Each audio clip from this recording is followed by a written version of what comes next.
pagkain dito. Nagugutom na ako. Ay guys, saan tayo pupunta? Iwan ko.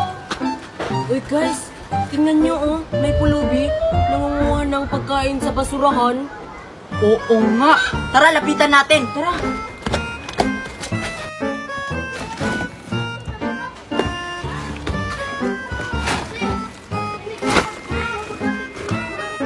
Ay, palabe! Bakit kayo nangunguha ng mga basura? Hindi yan nakakain.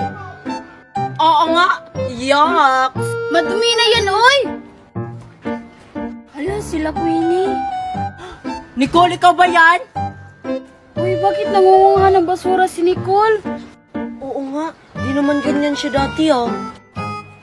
Hi, Queenie. Hi, Mayan Mercy. Nagugutom na kasi ako. Walang pagkain sa bahay.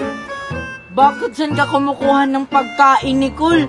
Madumi na yung nasa basurahan. Wala na kasi akong malapitan. Asan ba kasi yung mami mo? Iniwan niya ako. Pumunta siguro siya ng ibang bansa. Ewan ko bakit hindi niya ako sinama. Kawawa ka naman Nicole, bakit dyan ka naghahanap ng pagkain sa basurahan? Dapat lumapit ka sa mga bahay namin. Oo nga, Nicole. Madumi yung pagkain na nasa basurahan. Ano ba yan, Nicole? Ang dungis-dungis mo na. Madungis na ba ako? Teka, nagugutom na ako. Maghahanap ako ng pagkain dito. Hey, Nicole, madumi yung nasa basurahan. Tara na nga, sumama ka nga sa amin. Lilibre ka na namin. Ang dungis-dungis mo na. Para ka namang walang mami. Tara! Dito tayo. Ano ba tong si mami? Ako na naman inuntusan bumili ng suka. Ang dilim doon, baka may mumo. Ay, Maria, nasa na kaya si Joshua? Parang hindi ko na siya nakikita. Hindi na kasi siya lumalabas ng bahay. Oo nga, pansin ko rin. Baka busy lang yun sa module. Alam mo naman si Joshua, ang seryoso sa pag-aaral. Grabe naman si Joshua, napakaseryoso naman. Pwede naman siyang lumabas ng bahay, makipaglaro sa atin.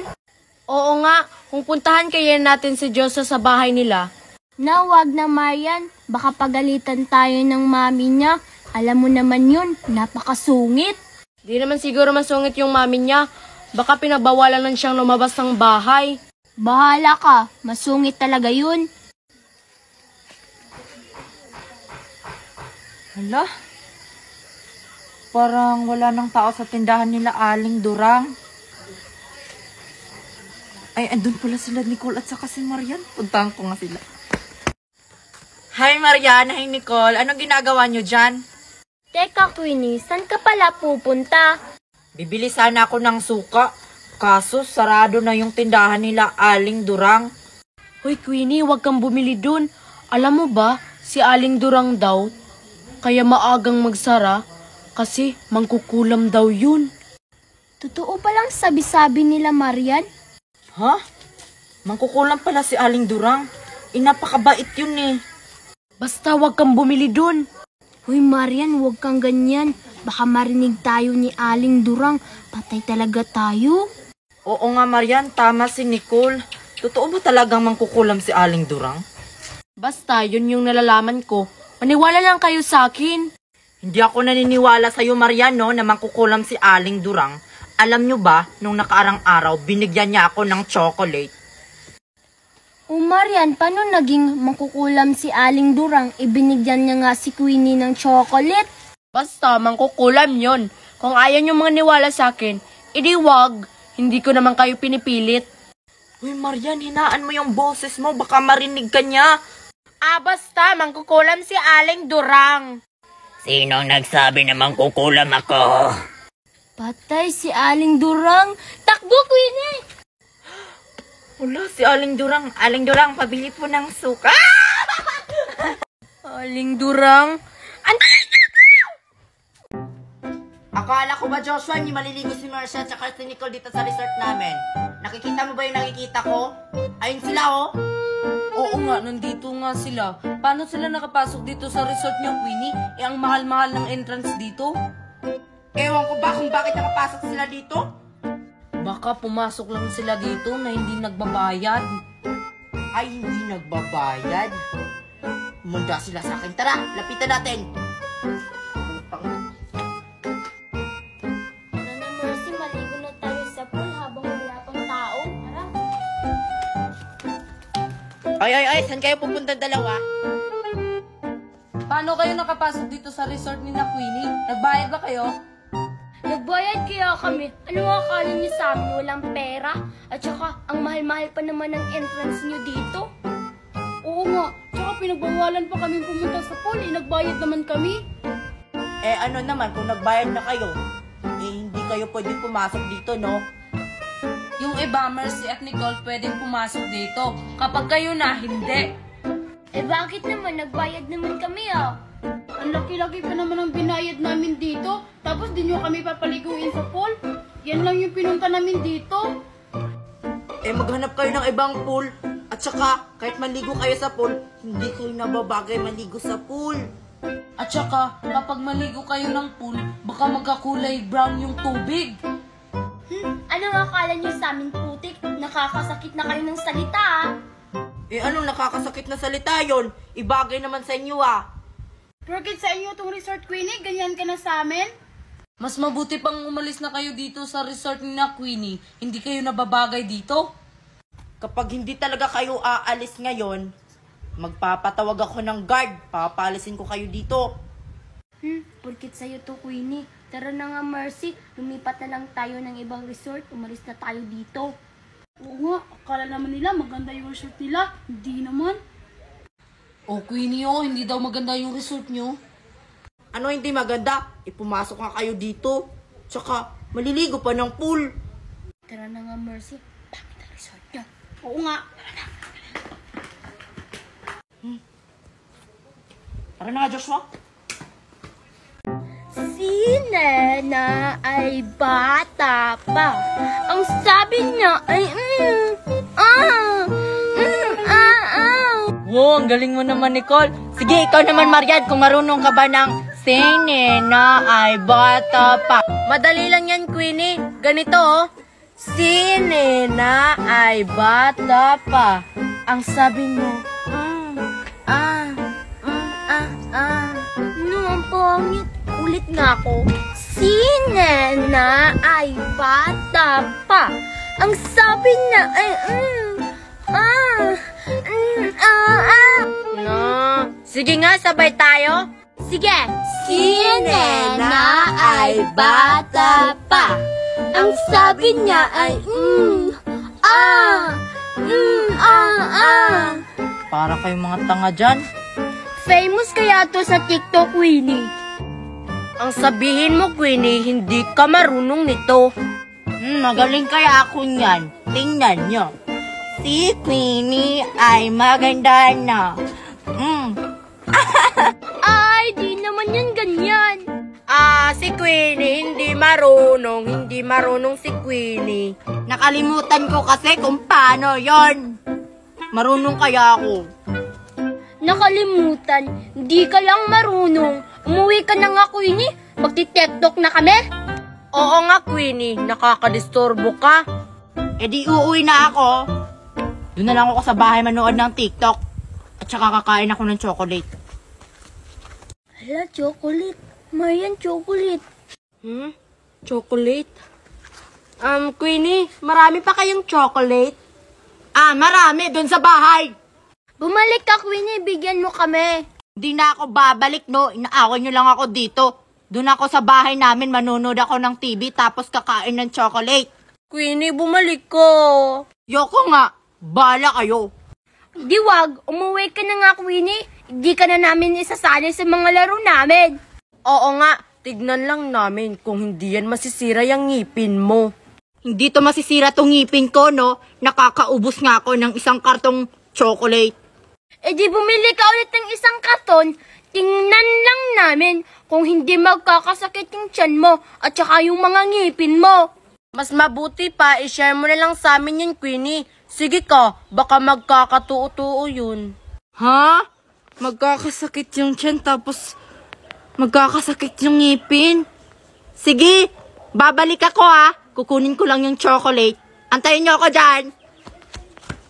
Yes, chocolate. Oo nga, sige na. Si Nena ay dalaga na.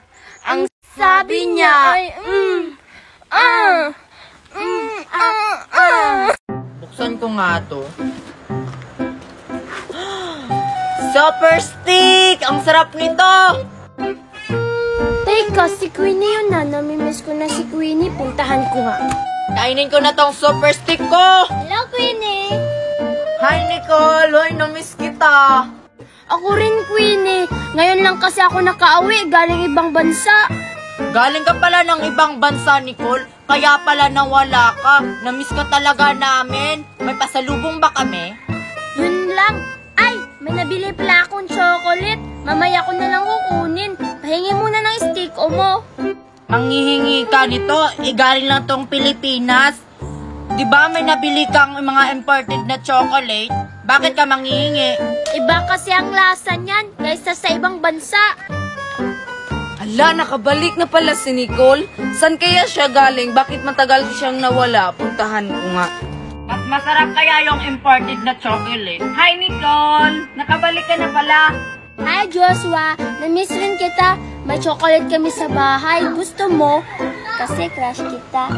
Wag na, Nicole. Nakakahiya. Mamahalin pa naman yung chocolate na binili mo. May chocolate nga si Nicole, Joshua. Pero nangingi sa akin ng stick O. Favorite ko kasi ang stick o mo, Queenie. Kasi matagal na akong hindi nakakain yan. Wala kasing stick o sa ibang bansa. Nicole, mahiya ka naman kay Queenie. Galing ka pa naman ng ibang bansa. Bumili ka na lang ng stick o. Mura lang naman yan. Oo nga, Nicole. Tama naman si Joshua. Bumili ka na lang. Mura lang naman to. Sige na, Queenie. Bigyan mo na ako. Teka, ano yun? Asan? Hoy, Nicole, yung steak o ko, hindi pa ako nakakain yan. Yun lang, Queenie. Queenie, anong petsa na ba ngayon? Parang Joshua, parang October 5 na ngayon. October 5? Di ba Teacher's Day ngayon? Wala ba tayong ibibigay kay Teacher Marta? Ay, oo nga, no. Teacher's Day pala ngayon. Wala akong ibibigay kay Teacher Marta kasi napakasungit yun na teacher. Ayaw ko sa kanya. Oy, Queenie, grabe ka naman kay Teacher Marta. Kahit ganun yon, bigyan pa rin natin ng bulaklak or chocolate. Sige na nga. Tara, puntahan natin si Mercy at saka si Nicole. Tara, sana pagbibigyan namin ng bulaklak si Teacher Marta, malaking grades ibibigay niya. Asan kaya si Mercy at saka si Nicole? Ay, ayun pala yung dalawa. Tara, lapitan natin. Oy, Nicole, Mercy, anong ibibigay niyo kay Teacher Marta? Di ba Teacher's Day ngayon? Eh ano naman kung Teacher's Day ngayon? Di ko bibigyan si Teacher Marta, no? Ang sungit nun! Hoy, kahit ganun yun si Teacher Marta, teacher pa rin natin yun. Ayaw nyo bang tumaas yung grades nyo? Kontento na kami sa ibibigay niyang 75 na grades. Kahit di kami magbibigay ng bulaklak at chocolate. Bahala ka nga kayo kung ayaw niyong bigyan si Teacher Marta. Basta kami ni Queenie, bigyan namin siya kahit napakasungit pa yon. Oo nga, tama si Joshua. Diba may kasabihan kapag Teacher's Day, bibigyan natin ng mga bulaklak or chocolate or anong mga bagay man yan kasi Teacher's Day. Ang sabihin nyo, nagpapasikat lang kayo sa mga teacher. Mga papansin, Joshua at Queenie. Ha? Papansin ba tawag nun? Hindi kaya ang tawag nun pagmamahal sa teacher. Oo nga. Tara na nga, Joshua. Bigyan na natin ng bulaklak si Teacher Marta. Tara. Abutin niya! Abutin niya! Ang taas kasi ng mangga nila, Queenie. Hindi kasi natin maabot kasi maliit lang mga kamay natin. Kung gumawa kaya tayo ng panungkit, kasi pag kamay, hindi natin maaabot yan.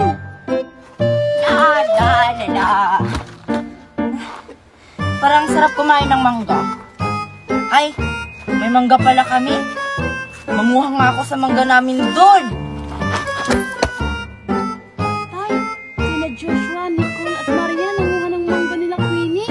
Kailangan tumalaman ni Queenie. Mangga, papunta na. Queenie, binuha sa mangga niyo. Ha, anak? Ha? Umanda talaga sa akin kung sino nanguha ng mangga namin. Mercy, sino nanguha?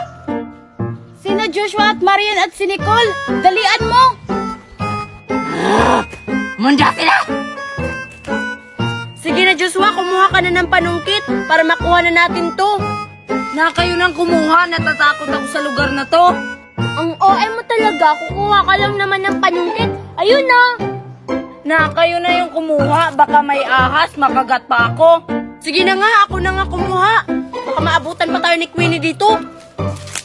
Kung umakyat ka kaya sa balikat ko, Nicole. Kung kaya mo akong buhatin, ang bigat-bigat ko kayo. Di kakayanin ko para makuha natin yung mangga.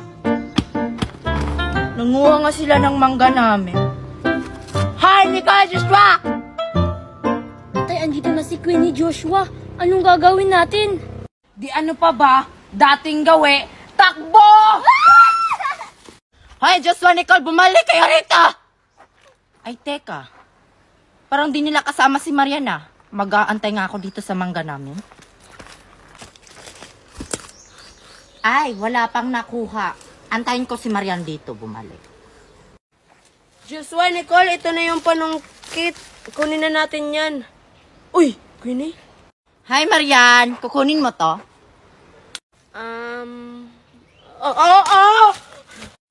Ay, salamat. Di rin nakuha yung mangga namin. Ako na yung kukuha. Asan kaya si Ivana at saka si Lukring? Maglalaro sana kami?